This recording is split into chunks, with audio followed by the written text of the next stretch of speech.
नमस्कार दोस्तों, इस साल हम आज़ादी की 76वीं वर्षगांठ मनाने जा रहे हैं। इस देश को आज़ाद करने में बहुत सारे वीरों का योगदान रहा है और उस आज़ादी के बाद उस आज़ादी को बरकरार रखना भी एक बहुत बड़ा चैलेंज था। कारगिल वॉर, 1971 की वॉर, 1965 की वॉर, 1962 की वॉर, भारत को विजयी बनाने में बहुत लोगों का योगदान रहा। और आज मैं ऐसे शूरवीरों का नाम लेने जा रही हूँ जिनका नाम बहुत ही कम लोगों ने सुना होगा। इस लिस्ट में पहला नाम है आर्यन काव का, जिनकी टीम को काव बॉयज भी कहते थे।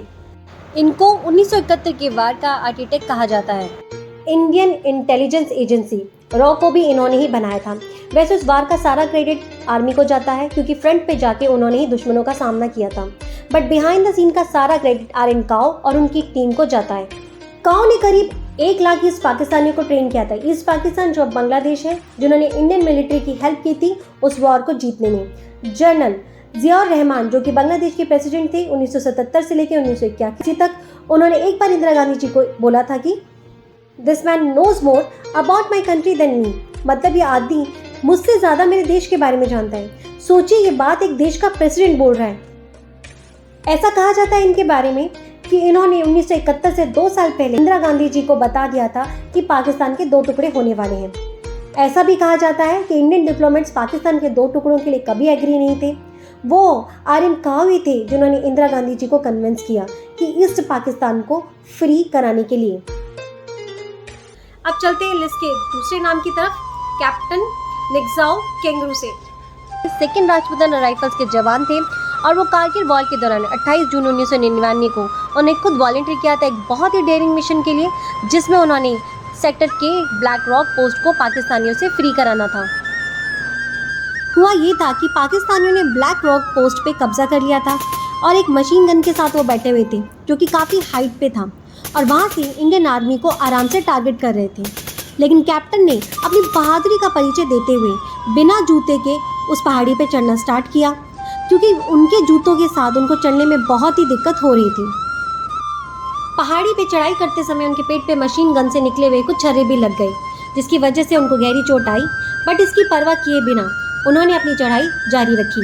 पहाड़ी पर चढ़ने के बाद उन्होंने पाकिस्तानियों को राइफल से मारा, 2 और पाकिस्तानियों को हैंड टू हैंड कॉम्बैट में मारा और सारे दुश्मनों को ख़त्म करने के बाद ही वो वीरगति को प्राप्त हुए। उनके इस बलिदान के लिए उनको महावीर चक्र से भी सम्मानित किया गया था। और तीसरा नाम है हवलदार जस्सा सिंह।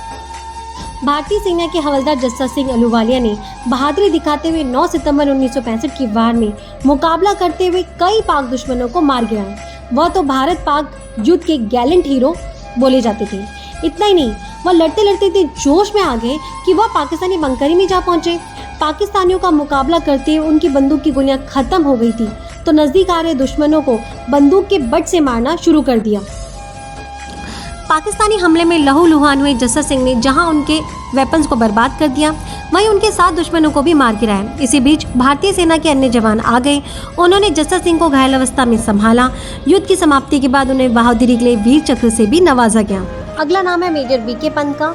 1962 में इंडो चाइना बॉर्डर पे टेंशन बढ़ती जा रही थी और अक्टूबर 1962 तक नमका चू नदी के पास का जितना भी हाइट वाला एरिया था, सब पे चाइना वालों ने कब्जा कर लिया था। और ऐसा कहा जाता है कि मेजर बीके पंत, जो कि सेकेंड राजपुताना राइफल्स की कमांड संभाल रहे थे, उन्होंने आज तक का सबसे खतरनाक अटैक फेस किया है।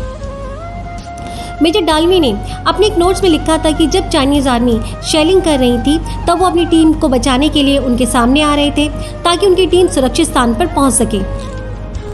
चाइनीज आर्मी के 3 राउंड अटैक हो चुके थे। 21 अक्टूबर 1962 को जब मेजर बीके पंत के पेट पर पैरों पे गोलियां लग चुकी थी, लेकिन फिर भी वो अपने शौर्य, साहस और नेतृत्व का परिचय देते हुए अपनी सेना के लोगों को लड़ने के लिए प्रोत्साहित करते हुए वो अपने जवानों से कह रहे थे, राजपूत रेजिमेंट के जवानों, तुम अपने देश के लिए बलिदान देने के लिए ही पैदा हुए हो।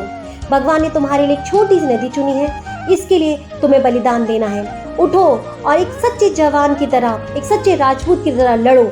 इनके लास्ट वर्ड थे, बजरंग बली की जय। ये सब स्टोरी सुन के सच में दिल से प्राउड फील होता है कि इन लोगों ने किस हद तक जाकर देश की सेवा की है। वैसे तो लिस्ट बहुत लंबी है, मैं बस 4 लोगों के नाम आपके सामने लाई हूँ। मैं चाहती हूँ कि आप भी कुछ हीरोज़ के नाम कमेंट करें, इन वॉर हीरोज़ को याद करें, उनको थैंक यू बोलें कि उन्हें इतना बलिदान दिया। इस देश के लिए। Happy independence to all.